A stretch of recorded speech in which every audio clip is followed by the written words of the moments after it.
Hola equipo, buenos días. Vamos a dar inicio a una nueva sesión del módulo de primeros auxilios para la carrera de Pedagogía en Educación Física de la Universidad de Los Lagos.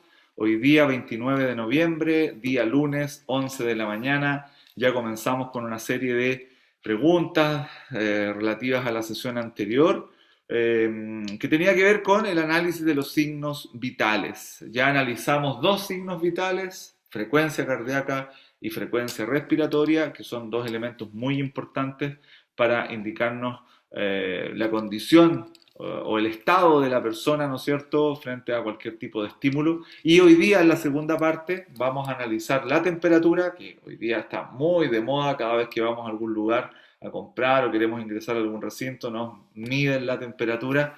Bueno, vamos a hablar de todo eso y vamos a finalizar la sesión de hoy hablando de la presión arterial, que también es un valor y un parámetro tremendamente importante que nos entrega información valiosa de nuestra salud.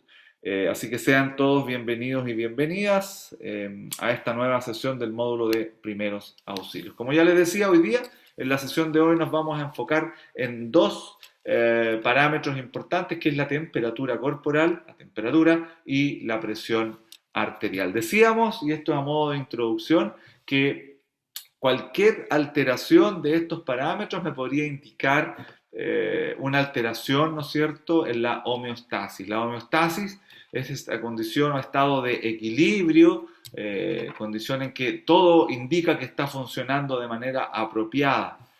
Cuando hablamos de equilibrio, hablamos de todos los parámetros y de todos los elementos que componen nuestro metabolismo corporal, el funcionamiento de nuestros sistemas, de nuestros órganos en particular, y cuando todo está funcionando de manera normal, estamos en un estado, en una condición de homeostasis, de un equilibrio, en pH, en respiración, en presión arterial, fluidos, en fin, y una serie de parámetros y elementos que son sumamente importantes. Hoy día nos vamos a enfocar, como les decía, en la temperatura y en la presión arterial. Por definición, temperatura, una definición muy básica: grado de calor del cuerpo humano medido en la boca, axila o recto por medio de un termómetro. Esa es una definición básica, ¿no es cierto?, elemental de lo que es la temperatura corporal. Yo les decía al comienzo de la sesión que hoy día está muy de moda medirse la temperatura a través de un dispositivo donde uno se acerca con la frente o simplemente ya el dispositivo capta a la persona cuando le coloca la muñeca, ¿no es cierto? Y a todos los lugares donde nosotros vamos eh, nos puede medir la temperatura. Ahora la pregunta sería, ¿esa medición de temperatura realmente representa lo que está ocurriendo en esa imagen? Lo que está ocurriendo en nuestro cuerpo, en nuestro centro, del punto de vista orgánico. ¿Será una buena representación? Ustedes me decían en las sesiones anteriores, cuando yo les preguntaba cuál era la temperatura normal, y muchos me hablaban de 29, 30 grados, porque era lo que habían visto en las mediciones que nos hacíamos día a día cada vez que íbamos a un lugar, y no, con 29 grados en una medición de temperatura en esa zona, lo más probable es que está indicando una alteración importante en nuestro organismo. Eso es lo que vamos a ver hoy día. Vamos a establecer cuál es una temperatura adecuada, qué pasa con nuestro organismo cuando la temperatura ambiente es mayor a los 40 grados, por ejemplo, 45 grados, o qué pasa cuando la temperatura ambiente es bajo cero, 10, 20, 25 grados bajo cero. ¿Qué pasa con nuestro organismo y qué pasa con nuestra temperatura corporal? Eh, Cuando hablamos en términos más específicos de lo que es la temperatura, podríamos establecer esta ecuación muy sencilla y muy básica. Por un lado está el calor que nosotros vamos a producir por todos nuestros procesos internos, ¿no es cierto? Y el calor que nosotros vamos a perder. Existen distintas maneras de pérdida de calor, pero también existen distintas maneras de producir calor y de mantener la temperatura corporal. Recuerden que la musculatura, por ejemplo, tenía un rol importante en la termorregulación. Bueno, el calor producido menos el calor perdido corresponde a la temperatura corporal. Um, para medir la temperatura corporal existen una serie de dispositivos y una serie de metodologías. Y esas metodologías y dispositivos los pudiésemos subdividir en dos grandes grupos. Primero, cuando nosotros necesitamos medir la temperatura central, y por eso hago mención a esta imagen, la temperatura central, a propósito de esa imagen. podríamos establecer que para medir la temperatura central debiéramos tomar una medición a nivel rectal, membrana timpánica, esofágica o arteria pulmonar. Esas cuatro zonas nos estarían indicando de manera más directa y de manera más exacta lo que está ocurriendo en nuestro organismo. Ahora, si queremos hacer una medición de la temperatura más superficial, usamos la vía oral, ¿no es cierto? O la vía axilar, que es como la clásica forma de determinar la temperatura. Ahora, ninguna de estas dos, ni la central ni la superficial, se parecen a la forma de medir la temperatura en cada una de las tiendas. También es un tema para analizar. Ahora, los dispositivos que se han creado también, con el avance de la tecnología y la modernidad, claro, hay dispositivos que efectivamente pueden tener una muy buena correlación de valores de datos con lo que aparecen en estos elementos. Eh, un paréntesis importante, la importancia que tiene los procesos termorreguladores. ¿Cómo yo puedo regular mi temperatura corporal? Y hay un mecanismo muy sencillo, muy básico. Cuando uno sale a correr, habitualmente a medida que empieza a aumentar la intensidad del entrenamiento, de la carrera, eh, uno empieza a ver que se empieza a sonrojar, empieza a ver que en la cara, fundamentalmente en la cara, empezamos a estar con los cachetes colorados, como se dice popularmente. Y básicamente es un mecanismo que, adoptado por nuestro organismo para poder termorregular. ¿Por qué? Porque a este nivel, a nivel de la cara, existen vasos sanguíneos que están más superficiales, ¿no es cierto? Mayor cantidad, por lo tanto el organismo es tan sabio, si el resto del cuerpo está con abrigo, no puedo enfriar la sangre. ¿Cómo lo hago? La llevo a zonas que están más expuestas y que a través de mecanismos de convección en este caso, o conducción, cuando me coloco un objeto helado aquí, para enfriar directo, lo que estoy haciendo es enfriar la sangre. Entonces es una forma de perder calor cuando tengo un exceso de calor. Hacer circular sangre por zonas que están más descubiertas, que están expuestas al aire ambiental, y con esa diferencia podría hacer que se enfríe la sangre y mantener una temperatura interna de la más adecuada. Los vasos sanguíneos se dilatan, esto genera vasodilatación, ¿no es cierto? Y esto hace que en contacto con el ambiente se genere esta manera de regular o de termorregular la temperatura. ¿Cuáles son los valores normales de temperatura? Dependiendo dónde vamos a medir. Si medimos a nivel inguinal o axilar, la temperatura debe oscilar entre los 36 y 37 grados. Si tomamos y medimos la temperatura a nivel rectal, la medición debiera ser, bueno, un método que hoy día es controversial y que cada vez se utiliza menos, ¿no es cierto? Por lo invasivo que es, debiese oscilar entre los 36,8 y 37,5. Y bucal debiese oscilar en los 37 grados. Por lo tanto, claro, uno habla entre 36 y 37 grados como una temperatura normal, pero todo va a depender del lugar donde yo haya medido, tomado el registro de temperatura. ¿Qué pasa cuando el organismo tiene calor? Cuando estamos expuestos, por ejemplo, a ambientes extremos de temperatura, bueno, se ve la imagen, eh, cómo el cuerpo es capaz de distribuir de manera más homogénea la temperatura, ¿no es cierto?, haciendo una circulación más superficial para que se vaya enfriando. Pero miren lo que ocurre cuando hace mucho frío y el organismo es tan sabio que siempre va a privilegiar la zona central, el cerebro, el corazón, los pulmones y todos los órganos nobles importantes, y por eso la imagen se ve como que en el centro, ¿no es cierto?, entre la cabeza y el tronco, dejando, ojo, sacrificando las manos y sacrificando los pies. Que no ha escuchado historias de montañistas que haciendo expediciones en altura, en la nieve, se ven enfrentados a bajas temperaturas y lamentablemente tienen pérdidas de dedos, de manos o de pies, porque efectivamente llega menos sangre a la periferia con el fin de proteger la zona central. Ya vamos a conversar de esos ejemplos emblemáticos. ¿Alguna duda respecto a temperatura?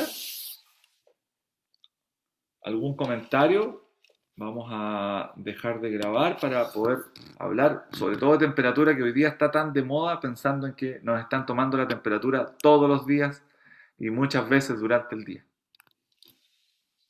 Hola equipo, estamos de vuelta después de haber analizado la temperatura. Nos queda la segunda parte de esta sesión que tiene que ver con la presión arterial. Lo primero, ¿qué es lo que es presión arterial?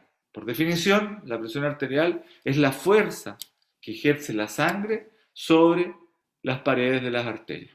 ¿Sí? Entonces tenemos el conducto arterial, tal como lo muestra la imagen, y tal como lo muestra la flecha, se ejerce una fuerza, ¿no es cierto?, sobre las paredes de la arteria al momento del flujo sanguíneo, del paso de la sangre.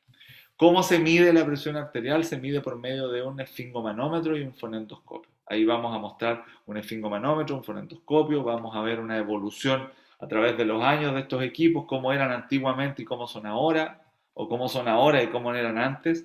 Y el otro elemento importante, que ustedes lo descubrieron muy bien en la sesión anterior, que tenía que ver con en qué se mide la presión arterial. No se mide ni en kilos, ni en metros, ni en centímetros, ni se mide en milímetros de mercurio. Y básicamente milímetros de mercurio porque el mercurio es un material que me permite cuantificar la presión, ¿no es cierto? Porque hay unas columnas de mercurio con este líquido que es muy tóxico, ya vamos a hablar de ello también, pero al momento de someterse a presión se empieza a levantar, a levantar, a levantar y dependiendo cuánto se levante, marca en una cinta métrica cuál es la presión ejercida por ese fluido, en este caso la sangre. El mercurio hoy día está prohibido, ya no se usan equipos que tengan mercurio en el interior porque es muy tóxico y podría ser potencialmente mortal. ¿Cómo clasificamos la presión arterial? Podríamos decir que una persona es normotenso cuando tiene la presión arterial dentro de los rangos normales. Una persona hipertensa es cuando su presión arterial está sobre los niveles normales y la persona es considerada hipotensa cuando la presión arterial está bajo los parámetros normales. ¿Cuáles son los parámetros normales? Va a depender mucho de la edad de las personas. No es que todos y todas tengan la misma presión arterial, sino que va a depender básicamente de la edad de las personas. Un recién nacido presenta una presión arterial media, aquí no se diferencia entre sistólica y diastólica, sino que es 40 milímetros de mercurio.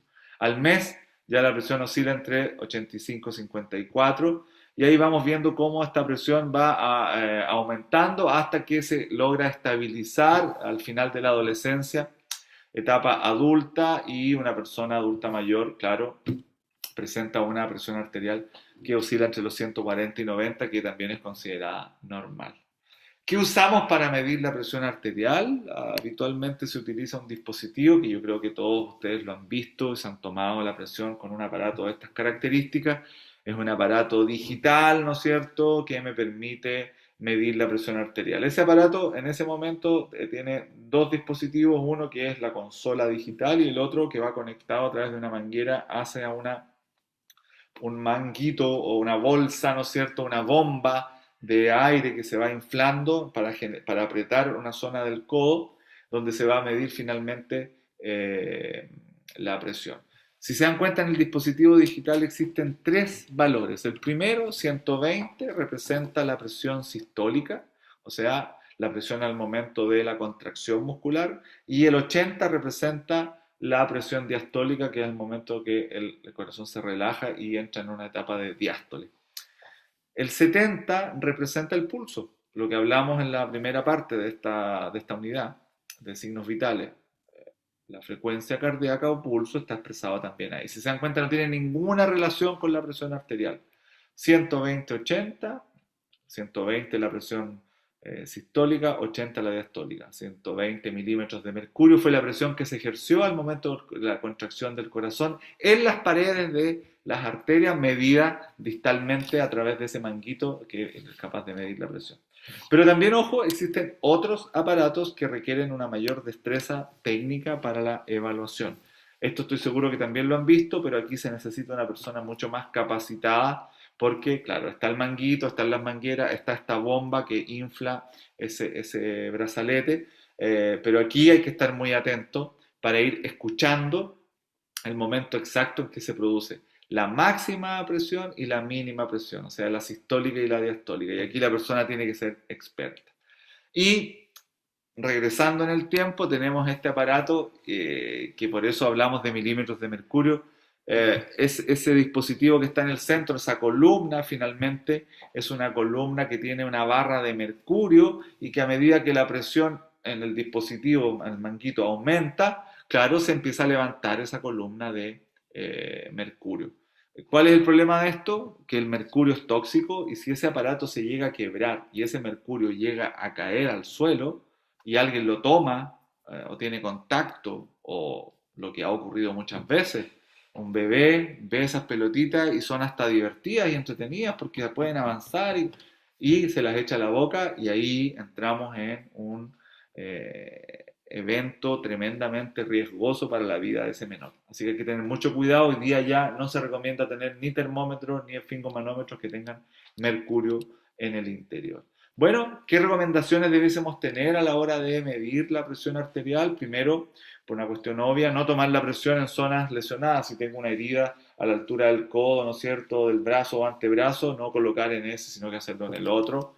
Comprobar que el equipo esté funcionando de manera adecuada, que esté calibrado, que tenga las pilas cargadas, eh, que no tenga perforaciones la manguera para que le escape del aire, en fin. Y siempre es importante preguntarle al paciente o a la persona cuál es la última presión o medición de presión que tuvo. Esto nos va a indicar también más o menos a dónde apuntar. ¿Por qué es tan importante todo esto, equipo? Porque hoy día hay una epidemia, hay una pandemia también en el mundo, en Chile, donde hay 4 millones de habitantes, somos casi 19 millones, pero hay 4 millones de habitantes que tienen hipertensión arterial, o sea que tienen su presión arterial por sobre lo normal y esto trae consigo una serie de complicaciones para la salud, incluso la posibilidad de llegar a la muerte o a un paro cardiorrespiratorio o a un accidente cerebrovascular con las potenciales secuelas que esto ocurre, que esto atrae, digamos. Hipertensión arterial es una patología crónica, es silenciosa, porque tú no te das cuenta que la tienes. Y en esta patología los vasos sanguíneos tienen una tensión persistente sobre ella, o sea, los vasos están a full, están ultra demandados porque el flujo de sangre y la presión que genera es muy alta. Y esta alta presión podría dañar estos vasos sanguíneos. Eso es lo grave. Generalmente la hipertensión se define como una presión arterial por encima de los 140/90 y se considera grave cuando está por encima de los 180/20. O sea, una persona que tiene 180/20 es una persona que potencialmente está en riesgo inminente con su vida. En algunos casos la presión arterial elevada no presenta síntomas, es un enemigo silencioso. Si no se trata con el tiempo puede provocar trastornos de la salud como enfermedades cardíacas o derrames cerebrales que son las complicaciones mayores, pero también puede generar otras complicaciones intermedias porque también empieza a afectar el funcionamiento de algunos órganos como los riñones, el globo ocular, en fin.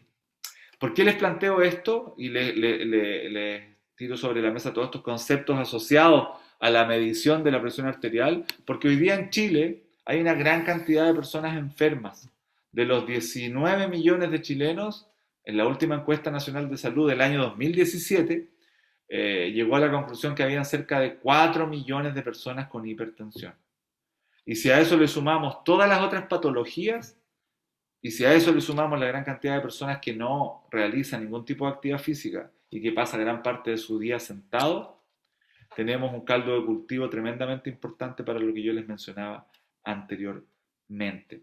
Están asociados estos eventos o estas alteraciones o estas complicaciones, y ustedes bien lo saben, a problemas cardíacos. Una presión arterial elevada podría llevar a generar un paro cardiorrespiratorio o un accidente cerebrovascular. Por eso es tan importante hacerse chequeos preventivos y controles en los centros de salud.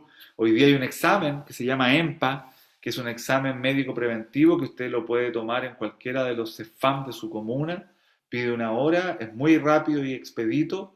Y por ejemplo, al curso de actividad física y salud comunitaria, que son estudiantes de tercer año, les sugerimos que de aquí a fines de año todo el curso idealmente debiera tomarse un EMPA para asegurarse de que estén bien de salud, pero también para que vivan la experiencia de lo que se evalúa. Así que si ustedes tienen la posibilidad de tomarse un EMPA, va a ser súper positivo, es para mayores de 15, por lo tanto, y con mucha prioridad, sobre todo en hombres entre 20 y 45 años, ¿sí?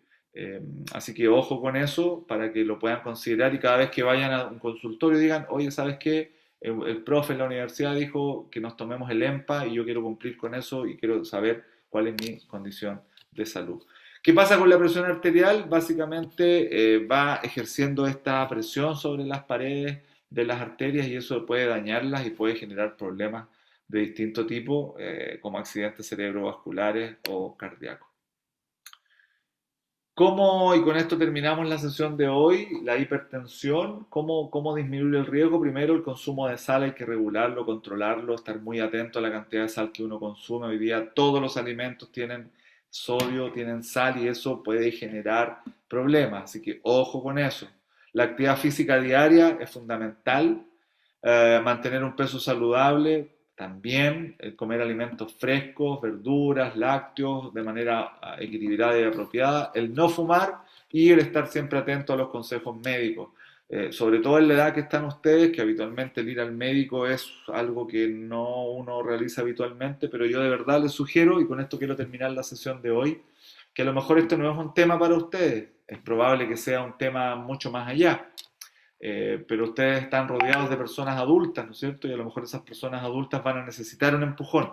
Y a lo mejor ustedes se pueden transformar en un superhéroe o una superheroína que le dé el empujón a estas personas y decir, oye, papá, mamá, vamos a tomarnos el EMPA, yo me lo voy a tomar y me gustaría que tú también lo puedas tomar. Y el EMPA mide muchos elementos y me permite un diagnóstico rápido y precoz de muchas enfermedades. Así que vayan por el EMPA, yo les voy a enviar todos los datos y todas las características del examen y sería súper positivo que de aquí a fin de año también se sumen a esta campaña con los estudiantes de tercer año de Actividad Física y Salud Comunitaria, donde todos ellos y todas ellas van a ir a los CEFAM a tomarse un examen médico preventivo con este fin, con el fin de poder determinar cuál es su estado de salud actual. Con esto me despido y damos paso a las preguntas, comentarios y sugerencias. Muchas gracias.